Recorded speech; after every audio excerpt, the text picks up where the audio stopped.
Կրկնակի մեղք է նմաններին սրբազան կոչել։ Մի արեք հարգելի լրագրողներ։ Անկեղծ ասած չգիտեմ, ամոթ է, խայտառակություն, չգիտեմ լացեմ, ծիծաղեմ, թե բողոքեմ, թե ինչ անեմ։ Երբ մոտենում եք կճոյան կոչված ինչ-որ մեկին, երբ նայում ես նրա դեմքին, արդեն ամեն ինչ պարզ է, որ սատանայի ծնունդ է, եւ ասում եք սրբազան, դուք ինչ եք պատրաստվում անել, սրբազան ինչ կասեք։ Դուք այդտեղ որտեղ եք տեսնում սրբազան։ Մի արեք հարգելի լրագրողներ, դրանք սրբազան կոչվելու իրավունք չունեն եւ ոչ մեկ իրավունք չունի սրբազան կոչվելու։ Մի բան ձեզ հիշեցնեմ հայոց պատմությունից։ 4000 տարի առաջ, երբ Արամ աշխարհակալը եկավ թագավորության, եկավ գահին հայոց, գիտեք առաջին բարեփոխումը որ արեց ինչ էր։ Նույնիսկ այն ժամանակվա հոգեվոր դասին ասեց դուք սուրբ չեք, սուրբը հայրենիքն է եւ իմ լեզուն։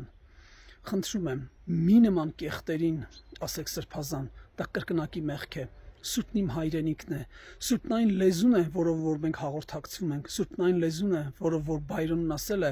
որ եթե ուզում ես խոսել Բարձրալի հետ, ուրեմն պետք է խոսես հայերեն։ Ահա թե որն է սրբությունը։ Մեր սրբությունը եռաբլուրում է։ Այն տղաները, որոնք անձնվիրաբար պայքարեցին եւ նվիրեցին իրենց կյանքը հայրենիքի համար։ Մի կոչեք դրանց սրբազան, կրկնակի մեղքի հարգելի լրագրողներ։ Դրանք մարդ կոչվելու իրավունք չունեն, դրանք հայ կոչվելու իրավունք չունեն։ Ուր մնաց թե սրբազան։ Ուղղակի ամոթ է, մի ասեք դրանց սրբազան։